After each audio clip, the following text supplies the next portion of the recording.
blur my background, right? Or you can't. No. I'm not sure if I can blur your background. I think that would have to be on you, but we are live right now. So, Yeah. welcome to Cool. everybody that's coming in. Welcome. I do see we have, okay, we do have a comment so far. So, guys, I decided to do a live stream today on South Africa as it pertains to reparations because this is a big topic a lot for many years inside of America. And this brother here, he had left a comment on my TikTok account, and he mentioned he mentioned. Let me move this out the way real quick so everybody can see on screen. 1 second, guys. All right, boom.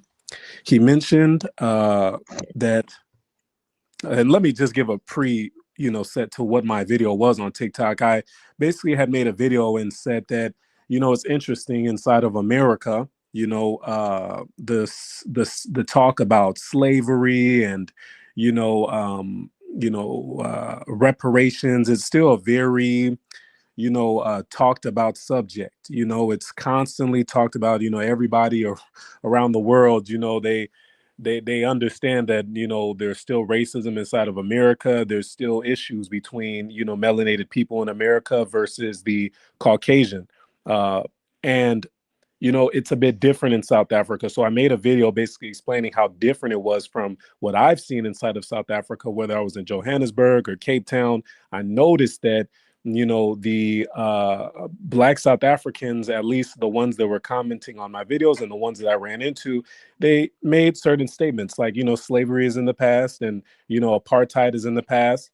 People need to just learn to leave things alone, let things be. It's in the past. Let's forget about it. We don't need any reparations. We don't need anything from them, not even an apology. And that was very surprising for me, because I question, if these were the same people that actually went through apartheid. I question how their vernacular would be then. Would they still keep this same perspective? It was a lot of younger people letting me know things like this, and even some people online that had given their thoughts. They had said things, and they were older, so it was just interesting. It was an interesting discussion, so I brought that up to TikTok. I had this brother here named Edwin, and you guys can see his account on screen. He said, "Don't believe everything you heard. This is my work in South Africa." He plugged himself in there. He said, "Have a look. I can tell you the whole truth and nothing but the truth. We tolerate each other. Sometimes we genuinely care, but for the most part, we don't F with each other like that. We need reparations. We need restitution, restorative, and everything in between.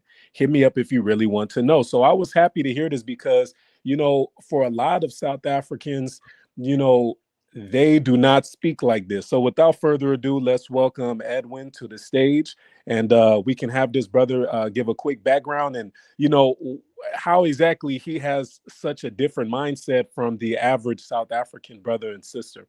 So let's go ahead and welcome Edwin. How's it, man?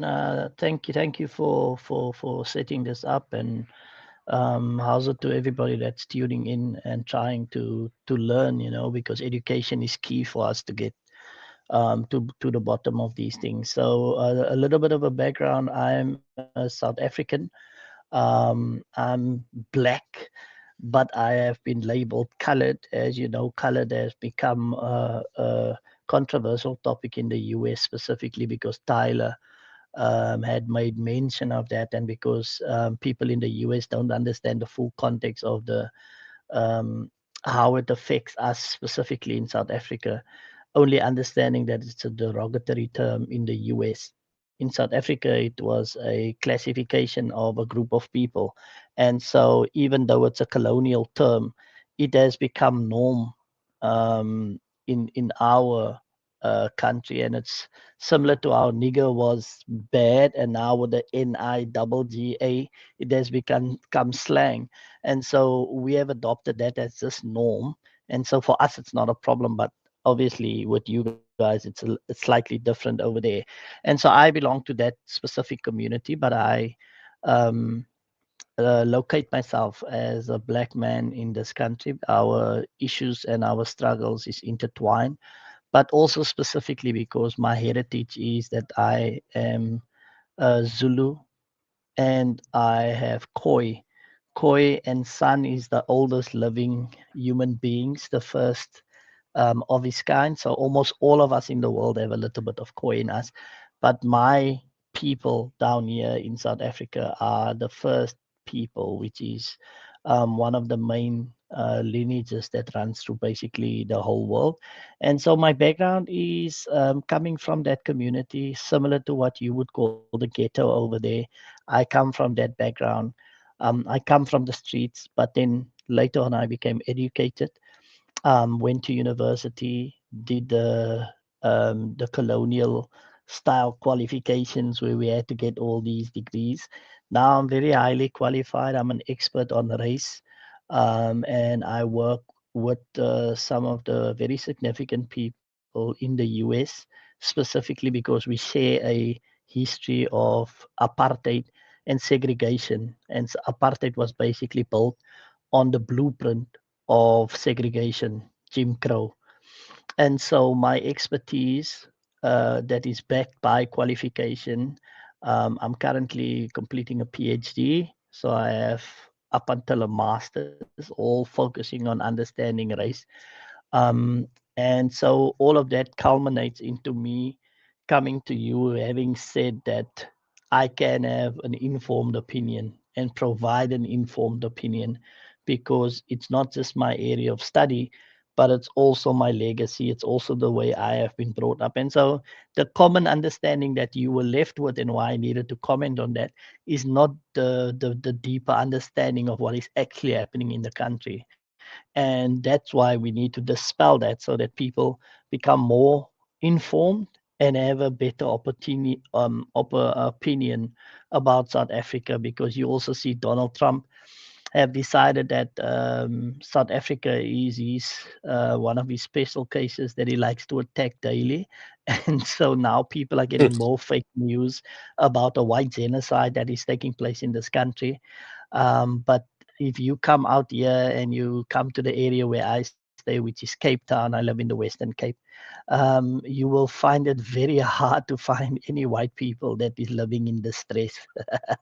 So yeah, so that's just a quick roundup about why I say what I say, why I can say what I say, and where I come from, and what qualifies me to say what I want to say. And I really do want to give you your props as well, not just because you're going to school to get your PhD, which is amazing because these this PhD degree is no joke. So not only that, but also for actually coming up and talking about this subject. I've realized that a lot of South Africans, when you present them with an opportunity, whether it's to debate or discuss, a lot of them will shut it down immediately. And I'm like, I can't tell you how many people have made certain comments, and then I'm like, okay, hit me up. Let's do a debate. And then they immediately, I'll set up the whole entire live stream. I'll have everything ready, all my slides ready, everything. And then they'll say, oh, sorry, haha, I can't make it, LOL. And I'm just like, that's so foolish that you would even, speak up. And then it's when it's actually time to speak up, you don't speak up. So I just wanted to give you your credit for, actually coming on. And just real quick, you said you are Zulu and from the Khoi tribe. And Khoi, I believe that's the one with the slanted eyes. It's almost like some of Yeah, them yeah, almost look yeah, Asian in a way. yeah, yeah, yeah, Yeah, yeah, yeah, yeah. yeah. Okay, nice. It's clear. You would also know them as related to the Bushmen. So you will know them as Bushmen. Um, um, and it's literally the earliest cultural grouping of human beings that was in existence. And so all of us Mm, have some Khoi or San heritage in us or some remnants of that. So anybody that's going to do, doesn't matter where you come from, if you're black and you anywhere in the world and you do a DNA test, you will have some percentages, some slight, some more of Khoi or San in you, because it is literally the start of the existence of mankind that is formed mm. out of that grouping. Wow, wow. Okay, yeah, I believe it too because a lot of these Asians they don't want to claim that that Khoi blood inside of them, but I'm pretty sure, since they say life originated in Africa, I'm pretty sure that Yeah. some of these Asians have that Khoi blood in them for sure because Deep. the slanted eyes is just you can't, Deep. it's just so distinct. But Yeah. anyways, let's just start from the very beginning real quick.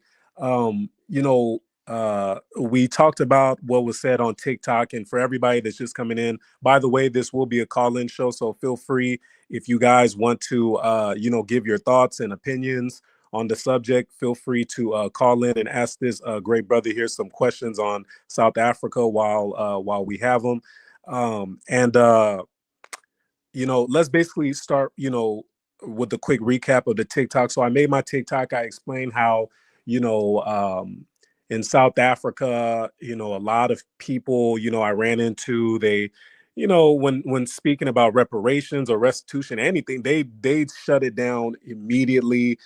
I've realized that even when I had mentioned that South Africans, I simply said that Kenyans, to me, in my personal experience, since I've traveled all around the world into many countries inside of Africa, definitely more than most. And I said, from my opinion, I've seen that Kenyans' English seems to be better than a lot of the South Africans that I had ran into upon entering the country. And they got immediately offended. And they went all on my TikTok and they went Yeah. all on my YouTube and they went through my DMs and Yeah. just went crazy. So my question to you firstly is, why are South Africans so I'm trying to figure out the right way to say this. Why are they Yeah. so focused on, Sensitive. why are they so focused on, trying to almost, you know, be cool with, like, the Western standards, like, speaking English, forgetting about, reparations and stuff. I truly believe that, when America says that they want a better black man or black woman, I believe they're talking about South Africans because they want us to forget everything about our original tongue. They want us to forget everything about reparations. And from a lot of the South Africans I ran into, they are doing almost, out of a book, how much, what America exactly will want us to do. So I'm just curious to know, what's your opinion on that? Why are they so focused Yeah. on, man, that no, I have to know my English and I have to, say that F reparations and stuff? Why are they like that? For some, Yeah. not all, Yeah. but some of them are. Uh, yeah. Yeah. I have to say, uh, let's start at the beginning. I'm gonna say this. I think whoever you ran into was the worst type of black people in this country, Mm. because that's not the norm here.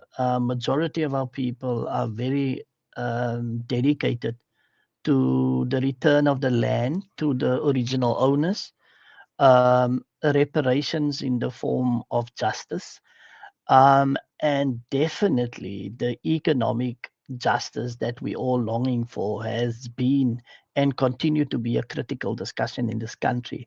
So that has never changed. So the people that you ran into is probably, for the most part, depending on where you end up in the country, especially if you're in a more middle class to upper class type of setting and environment, you'll often have the gatekeepers who have adopted internalized racism as a norm.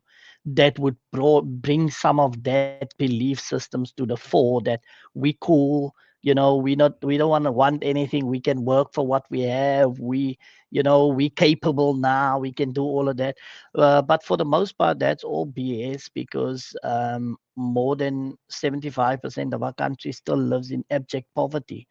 The transition from apartheid to democracy was only beneficial to a small group of people, but the majority is still living in poverty. And so that majority is still fighting for reparations, for justice, for land.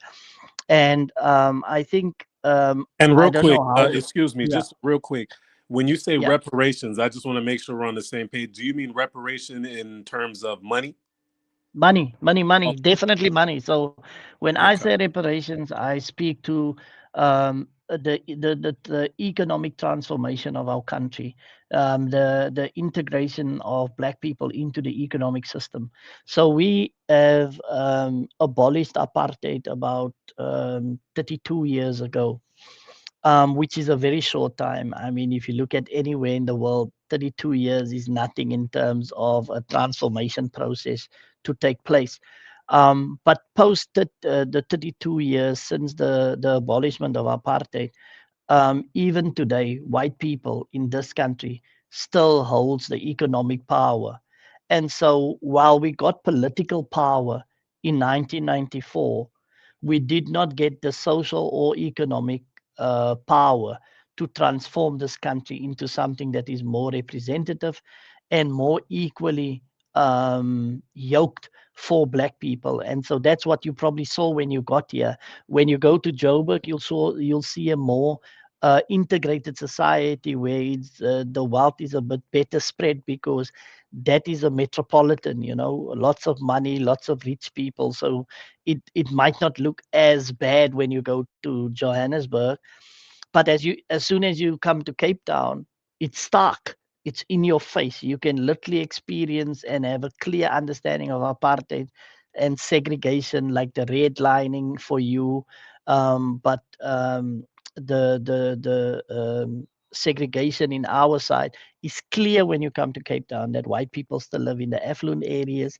They have all the money for all these bigger, better schools. They have the money to still own all of the best and the beautiful bits, while black and colored people have been excluded from owning and enjoying some of that. And the ones that is coming in, as I said earlier, has now adopted the role of gatekeeper, because for them, they see themselves now, and I don't know how much of the fair language we can use, but they are now the house negro in terms of how we understand that, because now they are closer to whiteness, and with proximity comes the type of comforts then gives them the idea that they are on equal footing with those people, and so they don't want the poorer and the black people that are not of the same yoke as theirs to come into that space and to disrupt their comforts, and so they become the gatekeepers. And so that is possibly some of the people that you're speaking to or have spoken to, but for the majority, it's a daily struggle.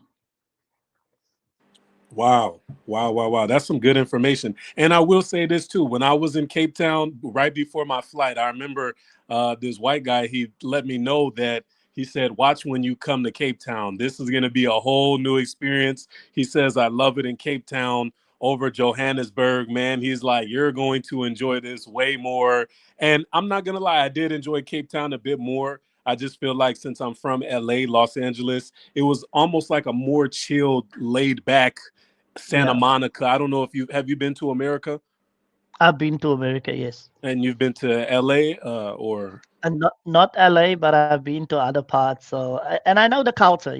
right, This is the one good thing about or the good thing of us having an understanding, but not necessarily good because we get it through the socialization of you guys having this control over the media and what we consume in terms of our relaxation, like watching movies from the US. And so through that, we see some of the culture that you experience and you're referring to that's aligned to what Cape Town offers. right. And when I went to Cape Town, there was a lot of nice things that I liked about Cape Town. The natural beauty, the serene vibes. I feel like, I'm an American saying this, so it was affordable for me as an American to get all that Yeah, for the price, yeah, these penthouse views and all that stuff. For me, it was nice. You know what I'm saying? But that yeah. is me being an American saying this, so I can understand why it might not be as easy for a lot of other people. But the one thing that did concern me a bit when I was in Cape Town was how I didn't see that many, black South Africans there, melanated South Africans. And I was like, man, because when I travel, I like to see people that look like me also living good. So, it was just a bit unfortunate, when I was at the restaurants in my apartment building. I was like, man, I wish I seen a few more, South African Black people living this good life. This is their country. They should have this, So, when it comes to reparations, the topic of reparations too, a lot of people, they always question, well, where are you guys going to get the money back, for reparations? Some people, they believe it's going to come out of the taxes. I say charge the billion-dollar companies that benefited from apartheid and benefited from American slavery. That's who I say to take the money from. I wouldn't say take the money from, the taxes, and if we Yeah, are going to take the money from anywhere, we do have a lot of it. This is America, right? We have money to give. I yeah, think they said how many billions to Argentina or something like that, or yeah, and yeah, I'm just like, we definitely have the money for dumb, random things, so we yeah, we we should have money in the reserves. Nobody complains about when people spend money on these things. So yeah, there's definitely money here. So, when you say reparations inside of South Africa, I know a lot of people are going to be curious, where exactly do you believe that money should come from? yeah. So first off, America definitely has the money. I'm so confused why American citizens are allowing what is happening at the moment. The fact that the US are basically funding the war in Gaza, and people are struggling to feed their families. I mean, that doesn't make any sense. So that's just one that I want to put there on the side. Where does the money come from? Now, South Africa was colonized by um, the Dutch and the British. And we also have the French also came in certain parts. And then you also have the Portuguese that played a part in some of the colonial theft that took place and continue to take place. So I think reparations is a two pillar position that we have to take in this country. One, we have to start taking some of that money from these rich people, the ones you have on here now that belongs to South Africa. We I have to wonder how they tax. got all that. Exactly. We have to tax some of these rich people harsher than we do the people that earns less. And unfortunately, the world system, economic system, and we all delineate our understanding of how to implement from the likes of the West and the Europes.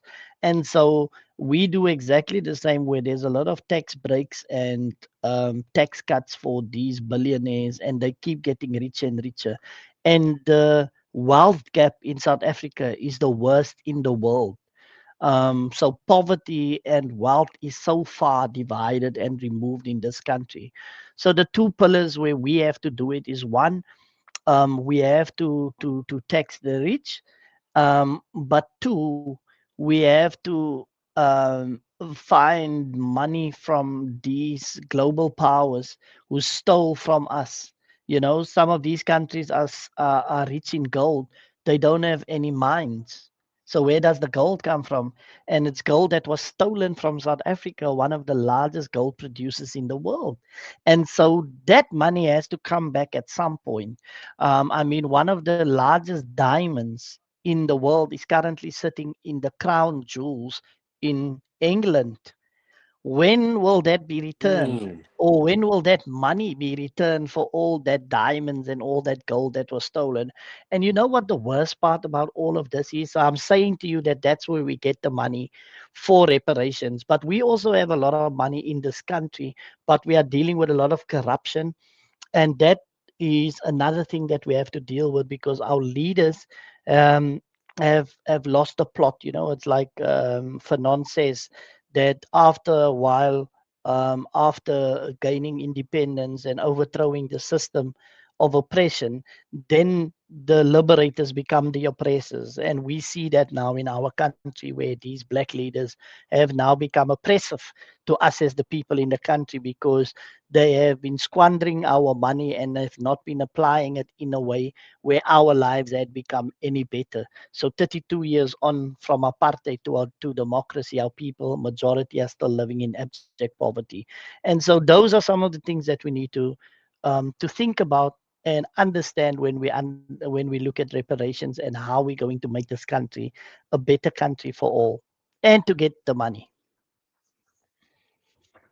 Yes, yes, indeed. The money is is the most important part, and there's so much more to reparations as well. That's why I'm happy that you mentioned, restitution and other things as well, that would be needed. And the land. Now, And the land is yes, important. We need the right. land back, because you can't have any sustained impact in your country if you don't have land, because land is also closely connected to heritage, to culture, and to belonging. And so black people currently living on the outskirts of society with almost next to nothing, living off what, $1 a day of some sort.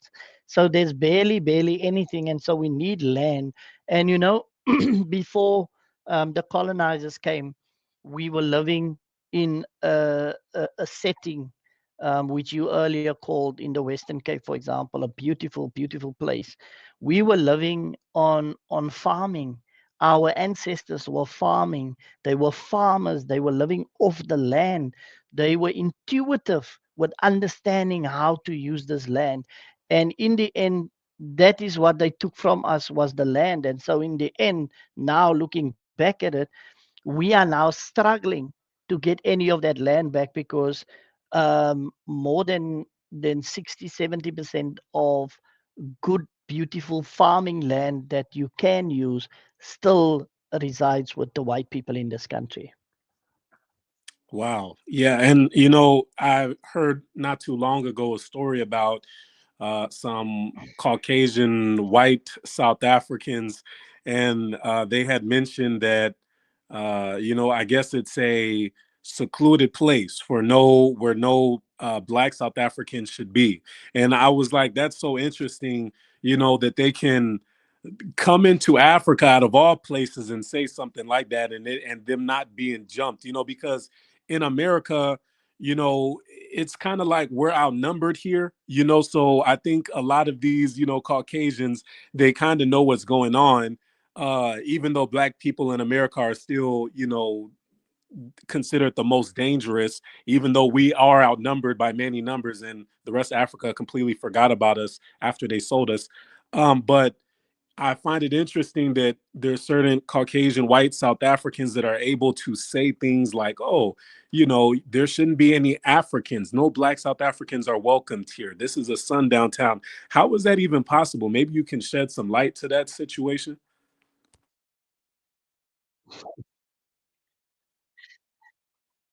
Yeah. So the place that you're referring to is called Orania.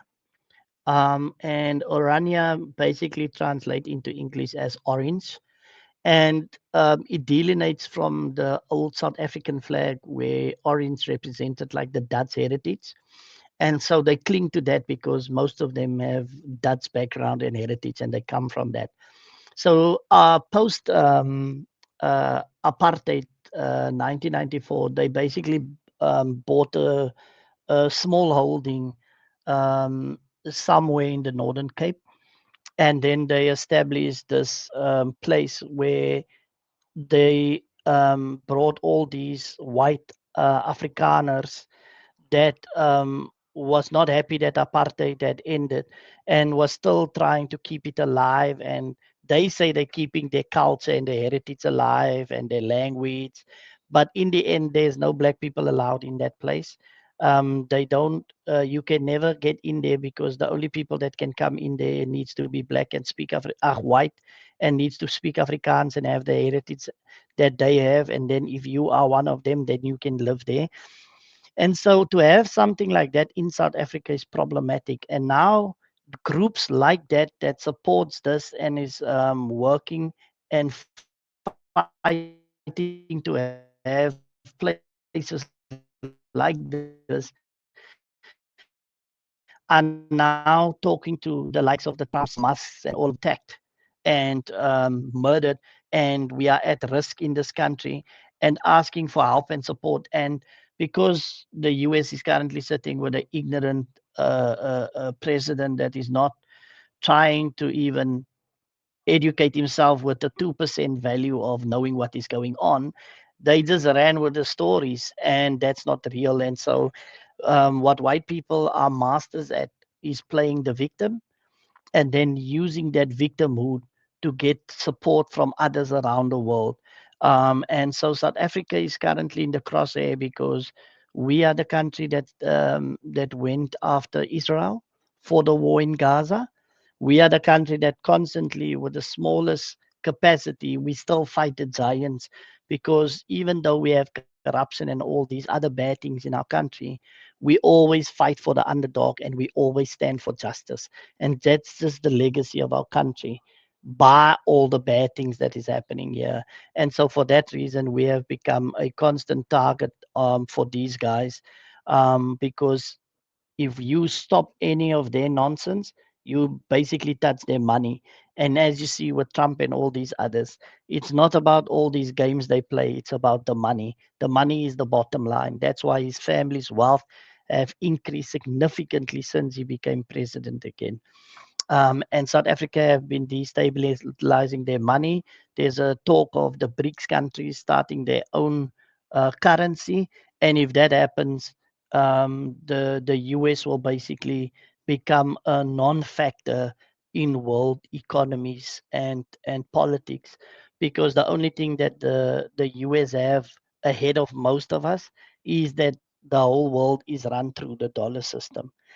And this is something that I wanted to mention earlier, which is so stupid for me, is the countries that the economies is underpinned by gold and diamonds, but they don't have any mines. They also control the economic systems and dictate to people like us in Africa how we can trade, when we can trade, what qualifies us to trade, what level of trading quality we have. And that to us make absolutely no sense, because the people that are controlling all of this, they don't even pay their own debt, because what can they do? The US can just print money and pay their debt. We can't, because we have to get dollars. And currently, in order for us to get $1, we have to spend 17, 18 rands in order to get the dollar. So it's all messed up, man. Yeah, very messed up situation indeed.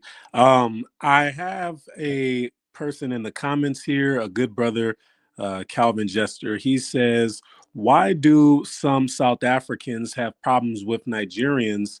Uh, and I definitely noticed this a lot when I was inside of South Africa, and I've noticed almost an obsession with a lot of the South Africans speaking on the Nigerians, and I'm saying to Yeah, myself, like, I understand that there's some Nigerians that come over and do fraud, and I know that there's some Africans that come over places, like they have the Somalians that they're getting kicked out of America right now for, also fraud and, other things that's going on. So I understand, that, why there's certain talk about certain people, but I find the, obsession with the Nigerians as, as really extreme, because I made a statement one time when I was in South Africa. I said, isn't the biggest scam the ones who've convinced you that they are you? And, I remember when I said this, and that's basically saying that isn't the biggest scam, the Dutch, where you said where the white people from South Africa originated from, I basically said isn't the biggest scam is them now claiming to be South Africa, taking the life that you guys are supposed to be living as Black South Africans inside of your own country, claiming to be South African. I almost feel like it's a disservice to so many Black South Africans. It's, to me, it's almost a bit rude, even, to even say something like that. But yeah, it's fine. It's what they, are comfortable with. It is what it is. But I'm just curious, you know, given how much the white South Africans are benefiting from South Africa versus how much the Nigerians are benefiting from South Africa, I believe personally, just from the outside looking in, that maybe the focus should be more on the white South Africans. I do understand the Nigerians are doing certain things, but the white South Africans, they're living incredible lives inside of South Africa, and I've even noticed there's certain restaurants where they're hiring only white people. I've been in certain units and buildings where there's only white people, and I'm like, wow, this is seems almost like like a race thing almost, and it anytime I'm in any situation in South Africa, I never really see Nigerians in this. I always see it's like, okay, we're going to hire a Yeah, bunch of white South Africans are going to kick a whole bunch of black South Africans out of their area. It's yeah, going to be a whole bunch of white South Africans inside of this building, and it's never really like Nigerians versus black South Africans. I always see it as black South Africans versus white South Africans. So maybe you can explain this to me. Hopefully I yeah, yeah, you know Alvin Jester's question good enough as well, and you can go ahead. yeah, yeah. When we look at Nigerians, not just Nigerians, South Africa is one of the countries that was helped during apartheid by many African countries along our borders, to help us fight against the apartheid government. Now, post apartheid, our borders have been left quite wide open for all these African countries, and people to come in. Now, because of colonialism, there's particular borders that have been built in Africa. So instead of being one Africa, we have now a divided Africa of these multiple countries. And all these countries are at some form of struggling that their people are currently experiencing, either through war or famine or unemployment or whatever the case may be. There is large struggles going on. South Africa, being one of the more stable countries, means that all of those people are now flocking to South Africa. Now, you would agree with me that it becomes really impossible to maintain all of these people coming into the country. And more importantly, all of these people are coming in illegally. And so they then take up the health system, the education system. They don't pay taxes because they're not legally in the country or any like that. So it's all about taking away. And so because poverty is so bad and unemployment and the struggle for South Africans, now to have all these other people also coming in from all these other countries, it exacerbates that situation. And why black and not white? Now the white people live in affluent areas. The white people that is coming here that is not South African, like the Germans, the Italians, the Dutch and all of them, they live in affluent areas away from where the disadvantaged or the underserved communities are, right? So just follow this with me. So when when our people start buckling under the pressure of hunger, poverty, the struggle of service delivery, poor governance, and all of that. The people that they're going to attack is the ones that is closest to them. So it doesn't make sense that you're angry in your area, which is far from the white areas, because we still have designated areas where white people live, designated areas where black people live. So when you get angry and you want to fight against a group of people, you're not going to take a taxi or a bus to drive all the way to those people's houses. You know what I mean? It's like in LA, when you want to protest, you go to town, down the road, because that's the best way to do it. You go and disrupt the area closest to you. So with black people in South Africa, it's exactly the same. So when my people start protesting, we go for the people that is closest to us. And the people closest to us are the people that live with us in these impoverished areas. And that's where you get the Nigerian, your Somalians, your Zimbabweans, and all of that. Now, that's just the one argument that I'm giving you to understand how we are linked together and so forth. Right, right. Particularly with the Nigerians, our biggest issue in this country. Now we set aside the fact that a lot of them are coming into the country illegally, right? a lot of Nigerian people are amazing people. They're brilliant academics. They contribute beautifully and significantly to an economy within a country, and they are, some of the best people that you can meet in terms of contributing to a society. Wow. And a lot of those ones are the ones who have entered the country legally, Legally, right? wow. I'm actually Exactly. just, I'm not to cut you off. I'm just surprised to hear a South African give good things to say about Nigerians. You're actually the first South African I've ever even heard speak decently about, Nigerians. Because I remember I was with my Uber driver, and he was like, the one people you have to watch out for in South Africa are the Nigerians. And I said, is it all of them? He said, yes, every single one.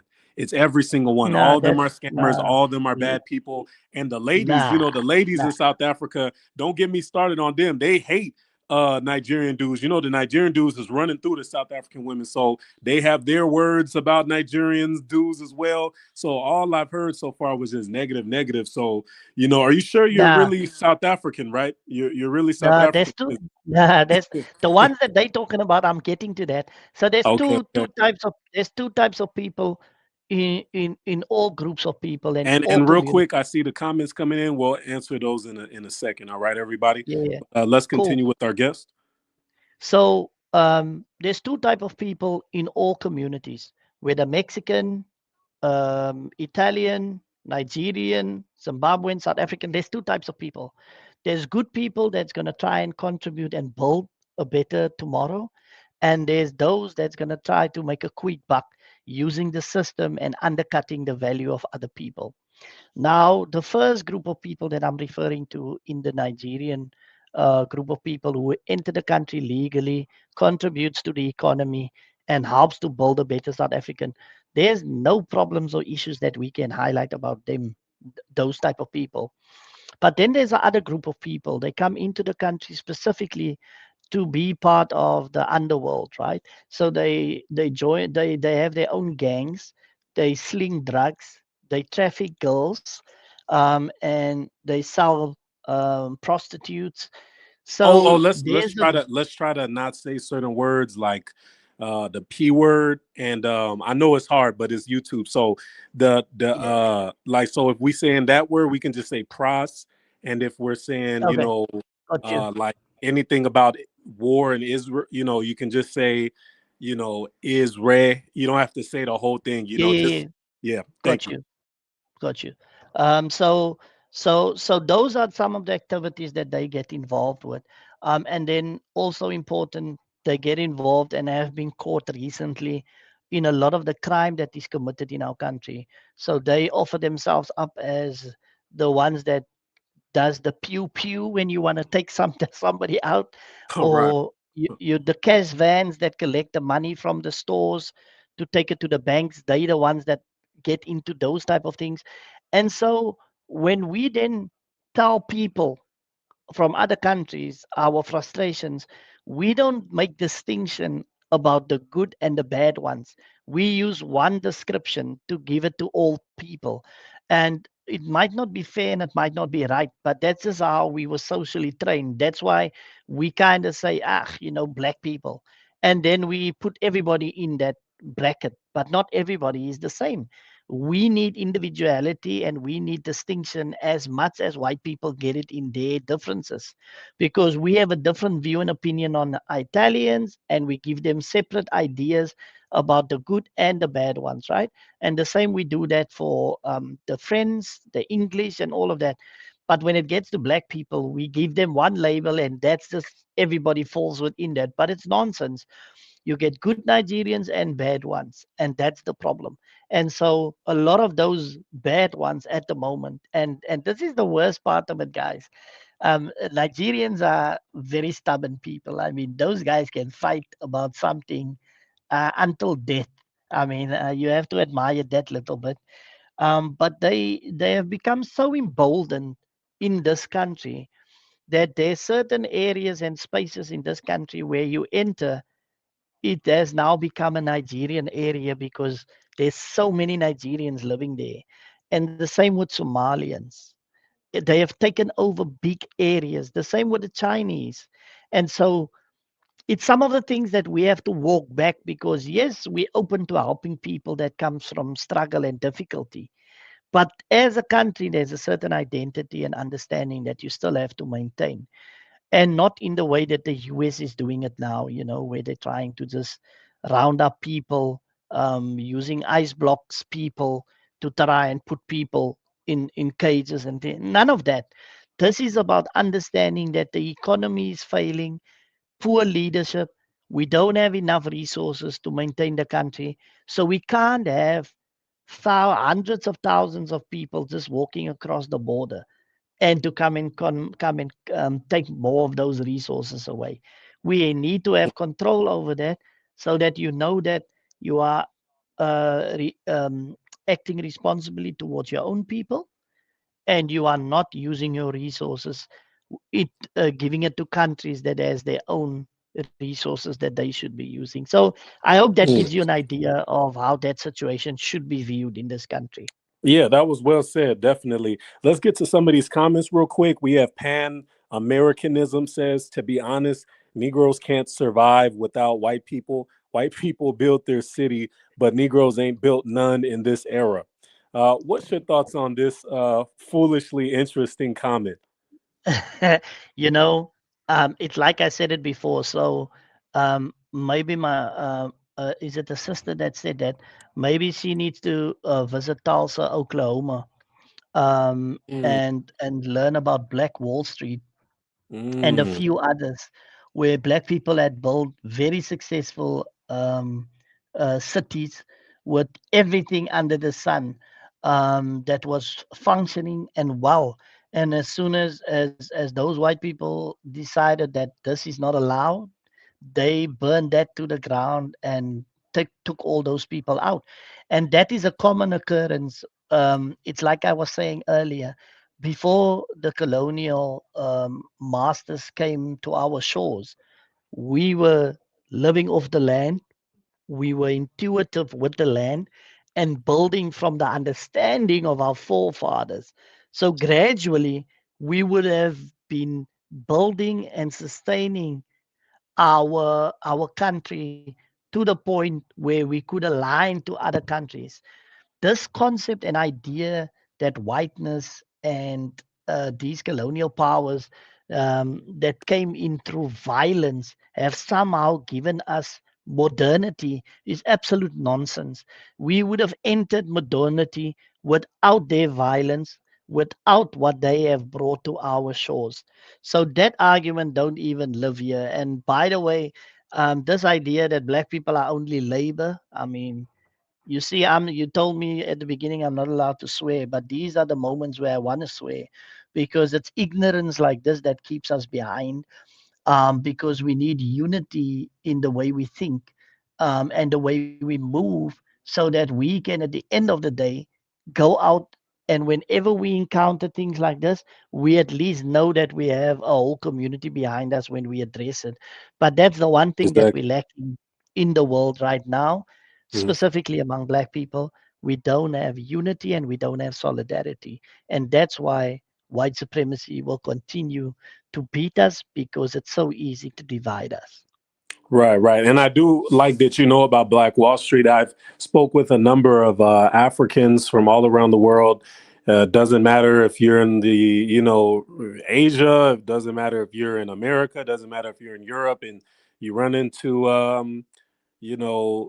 African person. A lot of them don't know much about Black American history. So the fact you know about, Tulsa, the fact you know about Black Wall Street, I think that's very good information to know, because knowledge is power, and a lot of people say foolish Absolutely. things like this because Absolutely. and a lot of people they leave foolish comments like this because they don't understand that there was black, societies that were built, with only black people without the white man's violence. So, that's very important. But, they definitely will forget, and not to mention all the covert operations that, you don't need. See, America, the progress of black Americans, it was just so fast that they had to boom, they had to just destroy it quick because it was just it happened every day. It was something new, a new airport, a new bank. So it was too much black success in such a concentrated amount of time. So they had to get rid of that immediately. But there's other societies that have done well and other groups of black people around the world, Africans that have done well, but they put in Yeah, their little puppets, these they put in certain government officials that are evil, that are corrupt, and yeah, can completely ruin the country. The country could have been on a upwards trajectory to do great, but they put in certain evil puppets inside the country, and it's that covert operation. That's why I say here, Africa's greatest threat, is these government officials, these evil malicious government officials. They're very demonic and evil in yeah, nature. So the yeah. next comment here is from uh brother Shinmira.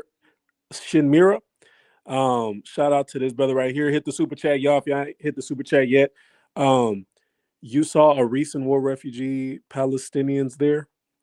Oh, okay. He's asking if you've seen any recent war refugees from Yeah, Palestine, yeah, South yeah, Africa. yeah, yeah.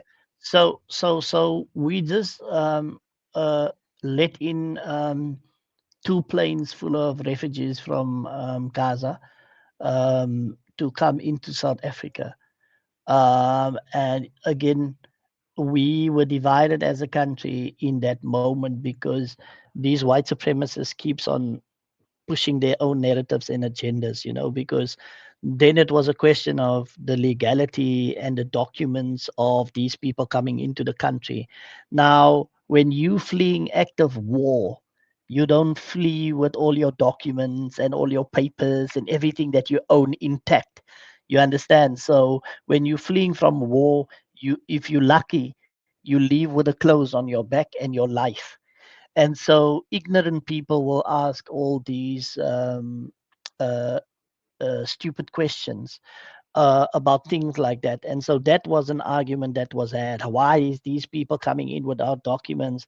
Why this? Why that? But then also the argument was made that these people were sent to South Africa to destabilize South Africa in order to give is not real to have the overhand and the dominant power over South Africa and to help the T-Rump state guy to take over into this battle of having this back and forth war with words. And so those people are currently living in South Africa. It was a total of about 300 of them. And so we have spoken to one of two Palestinians in and around. In my line of work that I do, we had correspondence at the recent conference I hosted in the Western Cape that was called the Global Anti-Racism Summit in 2025, now October. And we had speakers from around the world, including quite a few from the US that was here. And we had people also corresponding from Palestine and the Palestinian issue. I had the now I'm forgetting this lady's name. She just made big news and uproar in the world, where America has now put her on a watch list because she's the rapporteur for the UN on Palestine. I recently had her on my podcast, and she was in South Africa. So there's a lot of us engaging with the content because we are pro-Palestine. Okay, okay. And Shinmira Yeah, comes back with another question. Says, do immigrant non-South Africans live in their own ghettos or mix with the population of South Africans? mix. Most of them are mixed. They live in our townships, what we call townships. So it's very impoverished areas. I hope you have seen one when you were here, because you can kind of see it as soon as you drive out of the airport. You just see all these makeshift houses that's made out of cardboard and steel plates. Yeah, like the ones on the picture. So these guys from they live amongst our people in those areas as well. Okay. Because they don't come here with the economic power to integrate to the middle class lifestyles or worlds. Right, right. Yeah, I've definitely noticed a few, most definitely. For everybody that's just getting here, today's subject is on South Africa as it pertains to reparations and more. I did a video on TikTok where I mentioned that, I find it interesting that in America we have such strong discussions on, reparations and Black unity and Black first and Caucasian second or never or not even in the equation. But when I was in South Africa, I didn't notice that as much. Now we have a brother here who he's left a comment saying, don't believe everything you heard. This is my work in South Africa. He references his work and he mentions that he can tell the whole truth and nothing but the truth. We tolerate each other. Sometimes we genuinely care, but for the most part, we don't F with each other like that. We need reparations, restitution, and restorative and everything in between. So we decided to have this discussion for you guys because it's very important, and I do appreciate his words so far. It's been very insightful, on the topic. Real quick, guys, I did do a video on Colombia. If you guys want to see me in Colombia and my travels inside of Colombia, go ahead and check that out. I'm traveling, going to all these countries, guys, as you know. So go ahead and check out that video right there.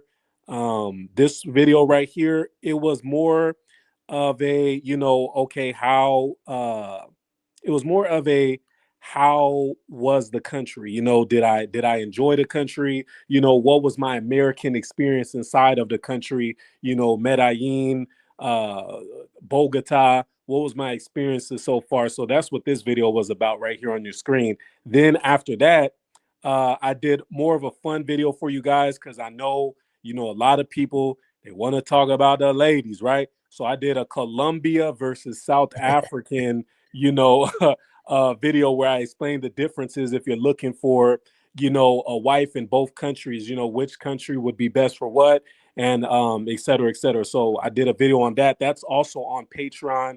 And then this video is coming up. This video actually already dropped. It's dropped today. It's on Patreon. It was a vlog I did. I had a beautiful woman over. We spoke about, Black men traveling and we had good discussions, most definitely. So, go ahead and check that out. Guys, that's all on the Patreon. So go ahead and check out the Patreon, patreon.com/traveltriberaw.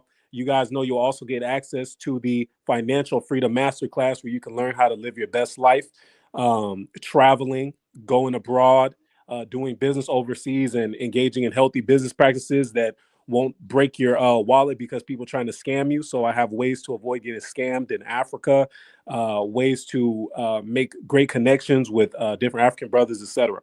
So that's just a real quick recap of some stuff I have going on for you guys. Let's go ahead and get back to some of these comments real quick.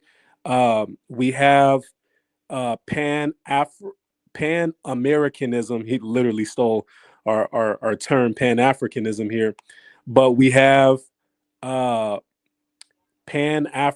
Americanism. He says white people burned down many Chinatowns, but the Chinese didn't stop building. You know, the Chinese are backed, and let me get this one, and then I'll let you get to this one. Isn't it so funny that we're smart enough to understand this is basic level uneducated talk, so it's great when you can hear stuff like this. You can just laugh because you know enough, you've done enough research, you know enough about history. But the thing is that, just to repeat your question, white people burned down many Chinatowns, but the Chinese didn't stop building. China is backed. Chinese people are backed by a country. You don't just mess with a Chinese person and don't feel the heat. You see what I'm saying? Inside of America, it's been Black people alone for so long. Black people alone. Just imagine that. We don't have countries backing us as Black Americans. Since us Black Americans been inside of America, it's been us and only us. Nobody's ever came to our aid. Not when they were doing science experiments while we were alive. Not when they were taking the women and doing the worst to them, taking our children, doing the worst. We were not backed by anybody. We had the worst done to us, and we still keep pushing. But of course, for somebody like you might not be able to see the progress because you're so busy focusing on things getting tore down, so you're not able to really see the progress that Black people make on a daily basis. but there's a lot of progress being made. I'm from LA. I'm from the hood of Los Angeles. I'm from Inglewood originally, right? And I know places in what they would call the jungles where black people are actually building their businesses, getting their restaurants done. That's where Brother Tariq Nasheed has his museum. Very close to there, the Hidden History Museum. Shout out, and yeah, so we definitely have some things that we're working on, and this is all throughout America. So it's not our fault that you haven't got the education. You just got to get educated on these things. But definitely, one of the biggest issues is that Chinese people, when they build, they're building. They get. You guys don't even know this, but Chinese people get government loans from their own country to build in other countries. You guys don't even know stuff like this. This is deep level game. These Chinese this is how they can dominate the world. They are very calculated people, all power to them, but at the same time, we have to remember they're backed by their country, and black Americans aren't. So that's what's going on with that. I'll let you respond as well to this, and then we'll get on to the next comment right here. Well, this one, luckily for you, it's not going to be long because this doesn't even deserve a response. China is different, and you cannot compare the two. This is like comparing bananas to apples, so doesn't deserve. Even worse, like it's like comparing a tree to an apple. It's like, I mean, China. I mean, just imagine. Exactly. But go ahead. Yeah. So for me, yeah. So like I said, yeah, I'll be wasting valuable time that we could be speaking about something that's valuable. Well said. And then we have a brother here, Shinmira, comes and says, I heard lots of black South Africans are buried in many abandoned mines there since Cecil Rhodes. Is there anything done to exhume them and restitution their families? Maybe Yeah. you understand that sentence. I understand what he's saying, what he's being asked. I Shout think at out the to the end of brother. the He day, also just sent a super chat. Sorry to cut you off, but shout out to the yeah, brother. We always get to the super chats immediately. So shout out. He says, for average South Africans to get the best medical care, is it in white townships or universal? Man, I'm not gonna lie. There's some good hospitals in South Africa that are white owned. I'm not gonna lie. I've seen some good ones over there. But maybe you have more insight on this as well, most definitely. So I'm sure there's yeah, yeah, some that have great black doctors and much more. So let's start with yeah, this yeah, first question though, the one that's on the screen, and then we can yeah. answer the hospital. For the first one, it's difficult to. We have a project that is run in our government where we're looking at the um, exhumation of people who died in the struggle wherever they are, and then to bring their bodies back so that they can be buried under the rituals and the cultures that we have in this country. So that is something that's ongoing. Again, restitution to families is again an ongoing thing. We go through the court systems because we have now adopted the legal systems that we use through the democracy. And so, for that reason, we go through this process that is unfortunately very slow because it's not set up in a way that want to actually deal with all of these things. And so, it takes a long time for family to see any restitution or restoration of the dignity of their family members that they lost in the struggle. And so that's ongoing. But it's not a perfect system. But there is something happening in that respect. With regards to the hospitals, I mean, only 16% of the country has medical aid, and medical aid is a medical system where you pay a monthly fee in order to have access to that beautiful hospitals that my brother was just referring to. So that beautiful hospitals, not everybody has access to that. So to give you an idea of how that works is, so say you in an accident and you at the accident scene, there will usually be a few ambulances that pulls up to that scene. And when the guys get out, and I know this for a fact because I was at one of these scenes where somebody had just had an accident in front of me, and I got out of the car and helped them out of the upside down car and pulled them to safety in case the car went up in flames. And then I tried to make them comfortable and then to take care of their wounds and whatever they were dealing with. And then the ambulances pulled up, right? And the first question they ask is medical aid or not? And when you say you don't have medical aid, they leave. And then they Wow. leave your ass laying there with nothing, no help, no support. And so that's how it works in this country. If you have medical aid, you have a better opportunity at surviving and living. If you don't have it, you are bound to go to the government hospitals, the one that the government provide, and those are underserved. Um, and some of them are good. You'll get some of them that have really good doctors and really good quality service, but the conditions within those hospitals are not maintained. The people are not well paid, and so they don't have the extra um, need to do more, go the extra mile, because they are not getting anything that serves or justifies them going further for the people. And so that should give you a clear understanding of how it looks when more than 85% or 84% or 80% of the people are dependent on basically the worst kind of medical that is available. So our government officials would never take any of their family members to the government hospitals. Wow. That's Wow. how Wow. sad it is.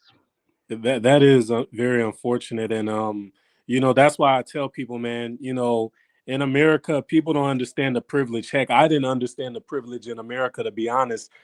There's a lot of issues inside of America for sure, but having a country that will just leave you high and dry if you don't have, medical is one of those things that you don't understand how privileged you are until you're, in that situation. You know what I'm saying? So I'm really happy you broke that down. But I still I want to give South Africa credit too, because South Africa, even the hospitals that might not be the most appealing, they are still better than a lot of hospitals throughout the rest of Africa.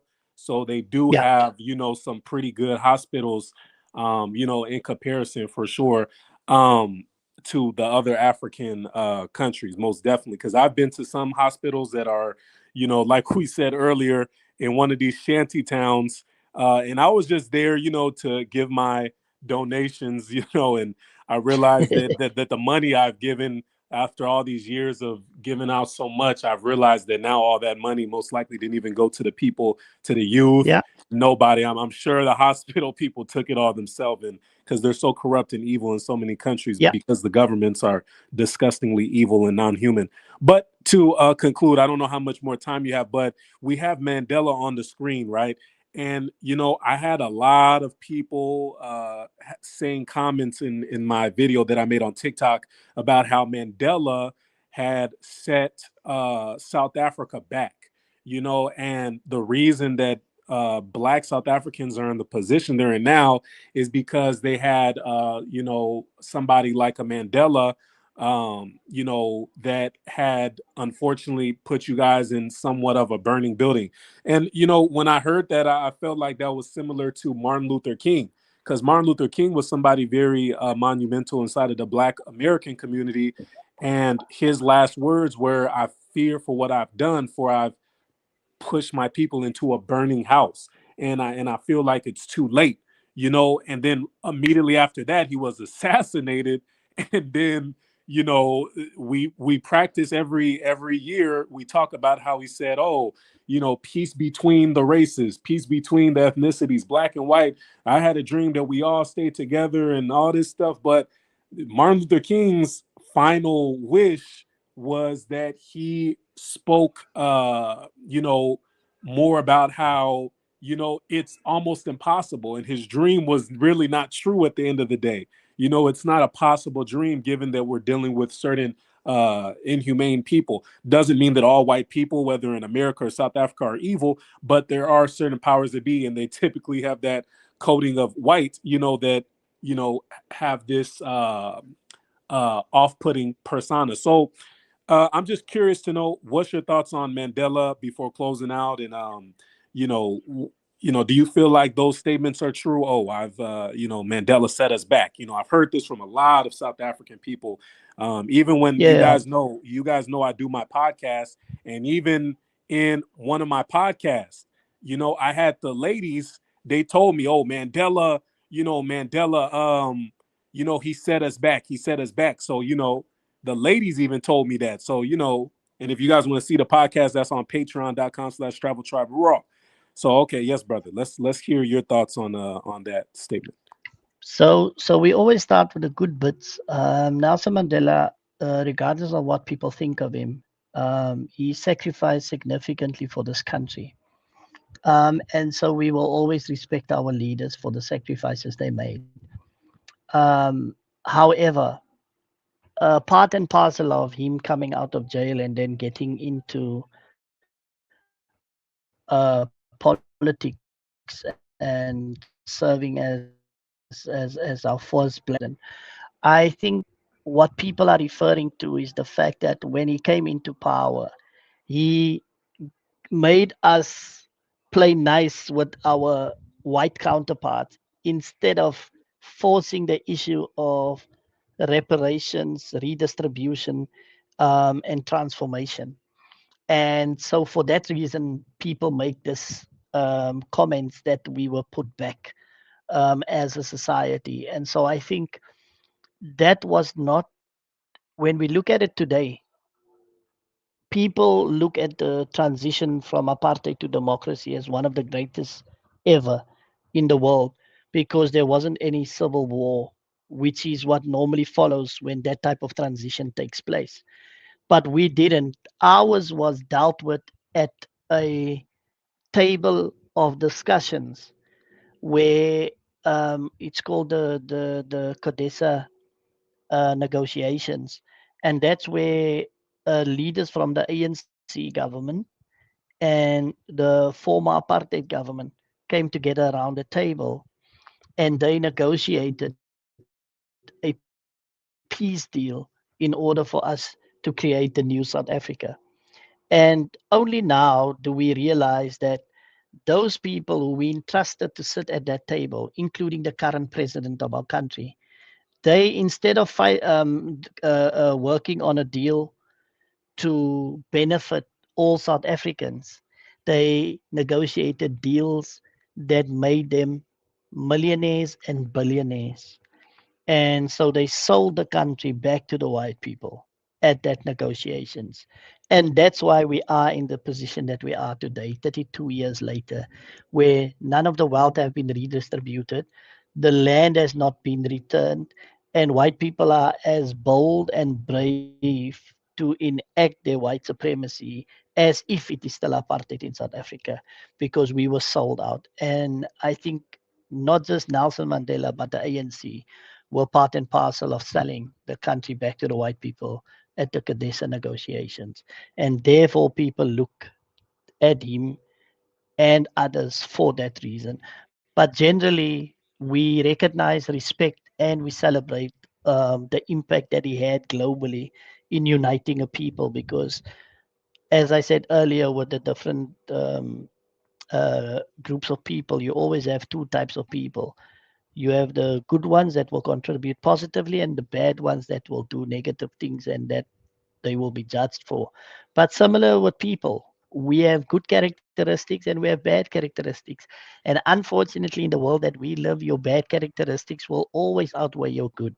And so Nelson Mandela did a lot of good, but currently he's more revered and and and known for the bad ones because that's just how the world works. Right, right, and it's so important what you said too about signing that peace deal as well.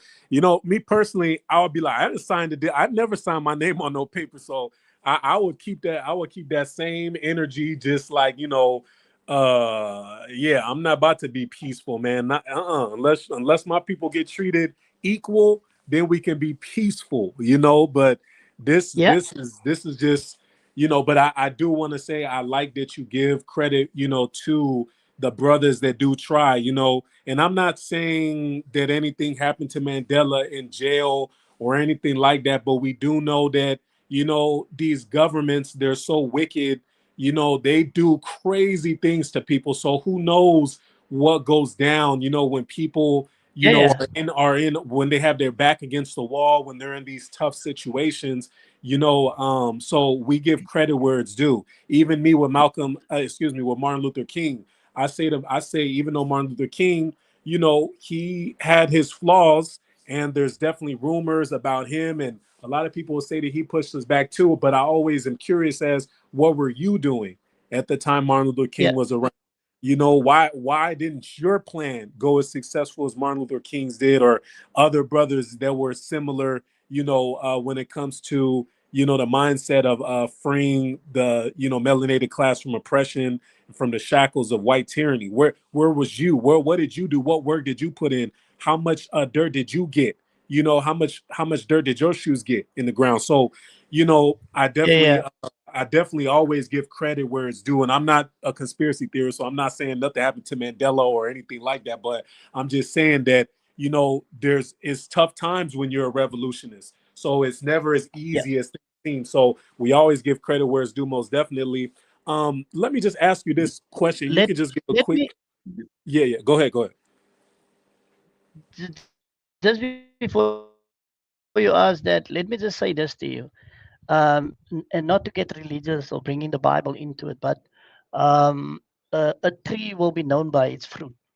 If you understand that parable, the same with Mm. people. We will determine who you are based on the actions and based on the fruit that you bear in society. Um, all Nelson Mandela's children are wealthy, and none of them will ever have problems in terms of getting into the economic system. And so do a lot of the other struggle heroes. And so when you understand that, then you know that this country was sold out by those people at some point, because at some point, when your liberators are now as wealthy and even more wealthy than our oppressors were, then you know that somewhere down the line they had sold out. And the question always is, for me personally, as an activist who is fighting for justice in this country, I say yes, we all deserve nice things and we should have nice things, and people that have sacrificed for this country should definitely have nice things. But when you have nice things while the rest of your country is suffering, then somewhere between where you got those nice things and where the people lie, you sold something that was of more value to the people at the bottom than it were to those on the top. And so in that way you have to judge whether those people are truly for us, or whether they, at a certain point, you have to judge them based on what they have done at that point in time. Well said. And I just have a quick question. You can just give like a solid answer for this one. Malcolm X in America, we know him as more of the hands-on revolutionary. We know him Yep. as, a brother that, was more physical. Now Yeah, yeah. who would you give as comparison to somebody like a Malcolm X inside of South Africa? Well, that's very straightforward and easy. That would be Steve Biko. And he's the man in this country known for black consciousness, and globally. I mean, there's so many people that know Steve Biko. So if anybody want to understand apartheid and understand how black people need to come together and fight against white supremacy, Steve Biko is definitely one of them. But then you have the likes of Robert Sobukwe, you have the likes of Chris Hani, who is political leaders who either died too soon or were assassinated by uh, uh, uh, the apartheid government, because I'm their actually, I'm ideals. real quick. I'm actually writing some of these names down. Can you say it slowly for the last two names that you mentioned? Steve Biko, and then it Yeah, was yeah. two others. Krasani, so Chris, Okay. and his surname Hani, Hani, Okay. and then Robert Sabukwe, Robert. Robert like normal Robert, and Yes. then Sobukwe, Sobkwebo. Yeah. Oh, yeah. That's a real South African name right there. Okay, Yeah. for sure. Um, All right. You can continue. I just needed those names real and quick.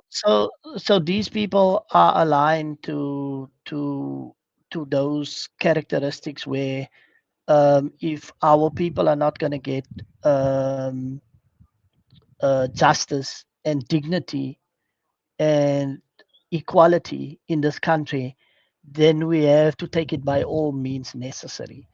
And so Mm, those people were advocating for that. And so as we celebrate Biko, and Biko is a key figure in our liberation struggle, Malcolm X sits comfortably next to Steve Biko. And so, as you made the connection earlier, definitely our Nelson Mandela and Desmond Tutu would go hand in hand with your MLK. And so likewise, we have leaders that fall into those two different characteristics where you have a non-violent and you had a one by all means necessary. okay, okay. Yeah, this was good information, brother. I really do appreciate your time as well. Can we real quick get your maybe social medias, or if you would like to shout anything out, and as well as certain I don't know if they're movements or Yeah, organizations for reparations inside of your country that we can support from yeah, America, especially from my audience that's listening. Being Black American and being a foundational Black American, you know, I also believe in supporting other movements as well that also push for reparations. I think that's very important. Especially given that we're pushing for ours. So if we can do something in the slightest to move the dial in the right direction that would benefit our South African brothers and sisters who are serious, that would be in our best interest as well. So maybe you can give the organizations and any other information about yourself that you would like to add in. yeah, uh, yeah, Let me see. Oh, shout out to Shinmir Ah. Hey man, Shinmir Ah is a great supporter. He's one of these brothers that I need the rest of you guys to follow after y'all. He just sent in another great super chat. He said, I heard Gandhi made ill-advanced comments, ill-advised, I think he's trying to say, comments about South Africans when he visited. Do you know about this? I'll leave that one for you. Do yeah, you yeah. know? Yeah, yeah, we know about it. So Gandhi, who was revered for being a struggle hero and a liberator, was actually propping up the concepts and the ideas that was sold about black people in this country, and he specifically were using some of the derogatory terms that was used to dehumanize black people in this country. He was fine with that, so he was an Indian nationalist who only focused on his own people's liberation and his own people by his own delineation of being Indian. And he bought into this idea that white people had about black people being non-human, and so his status as some great liberator has gone down the tubes. Similarly, so with this idea of his celibacy and using young children and things like that. So yeah, we don't mess with him in that way. So that is more ignorance that have been forced into our minds through this global oppressive system that lies to us about who these people truly are.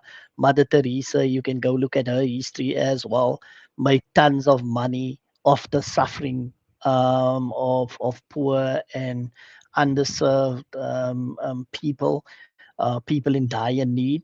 So these people were chosen for a particular reason to play with our minds, but they're not truly who we were told they were. Yeah, and I want to mention as well, Gandhi was a known racist. Like, I mean, this was very well Yes. reported. There's definitely a lot of talk. When it comes to Gandhi and racism, I believe there was, sheesh, what was it? During the Bambutha rebellion. I might be saying this wrong, but there was Yeah, some yeah, rebellion that happened, and he faced a lot of backlash from the South Africans from this. So that was something that was done. yeah. Maybe am I saying it right? The Bambutha rebellion, something like that. I can't make it out from that Right, from right. what But the there was word some that you rebellion. There use. was some rebellion, and that didn't do him good either. So he Yeah, definitely was a known racist. So yeah. let's get some of your information, Yeah, brother. yeah. So Please, so yeah. you can and you can put this out as well. www.thesja. So that is .com. Oh, sorry, .org.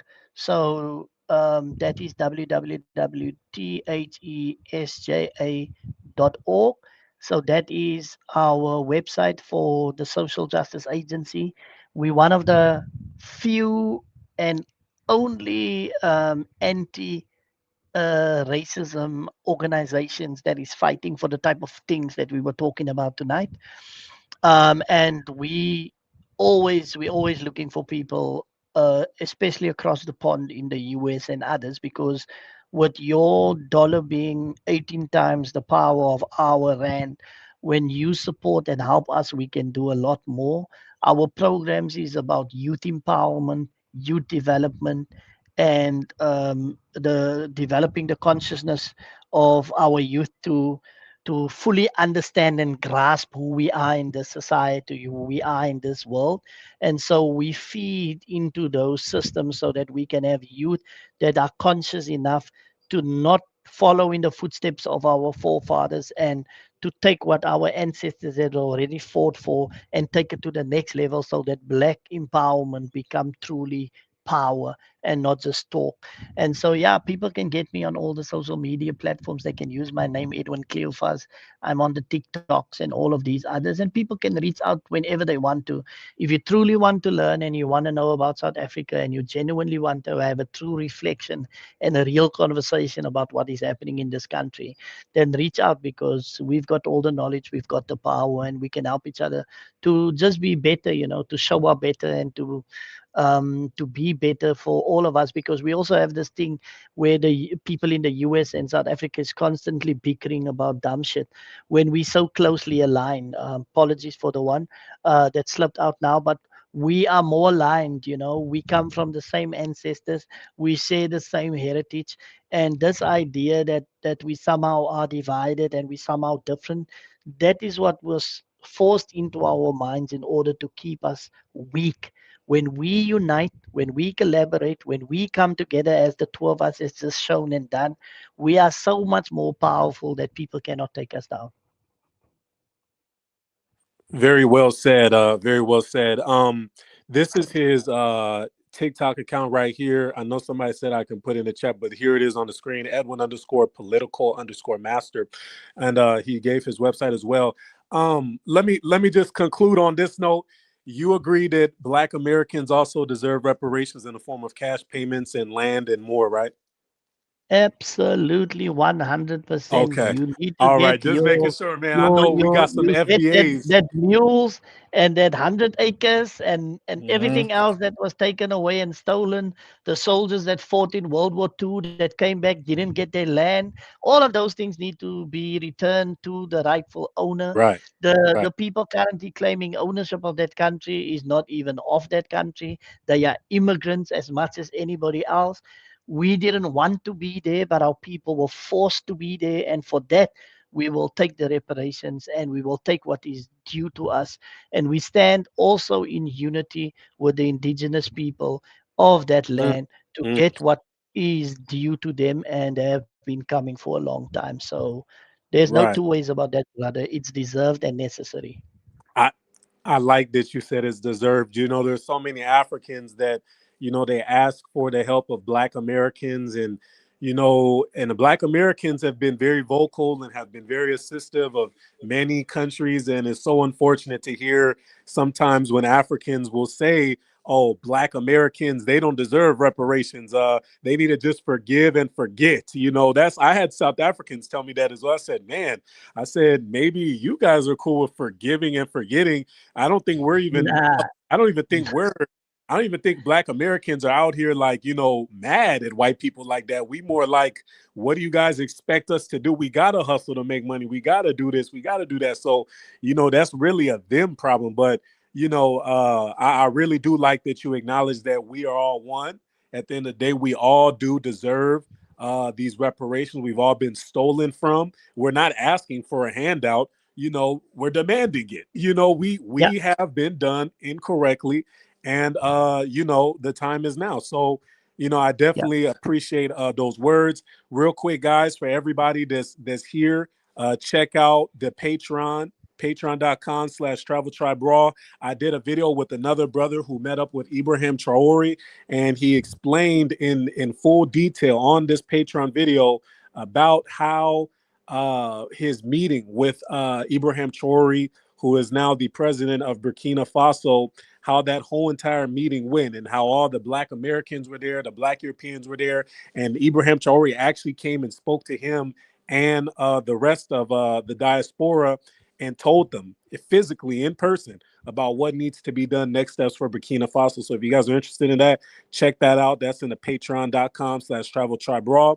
That will be in the link in the description. Let me show this real quick as well, and then we about to pop out of here. I did do a video about Colombia. This one was a bit more educational, where we talked about my American experience in Colombia, but it was a very entertaining video, to say the least.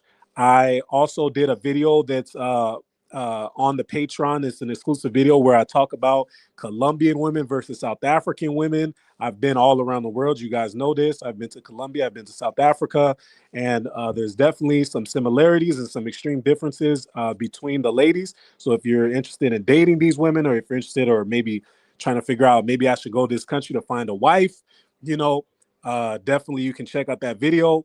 And then lastly, I just did a video, a vlog that I put out today on the Patreon as well. This vlog, guys, is up there. When it comes to some of my top vlogs, this is up there. I had a good time in Colombia. I'm still currently traveling all around the world. So many videos to get to you guys. But yeah, the Patreon got it all. Check that out. $4.99, guys. It's on sale, man. I got 50 Patreon supporters. But these days we doing the sales, man, because it's around Christmas time. And I know a lot of y'all need to save money to give to your family and all that stuff. So we got some sales for y'all. So anyways, patreon.com/traveltriberaw, where you guys can get all this information and get all these great videos. Um, Michael Michael Cardillo says Barbary pirates enslaved Europeans. Okay. Thanks for that comment. And until next time, stay raw, stay real. You already know the deal. And we gone. Holla.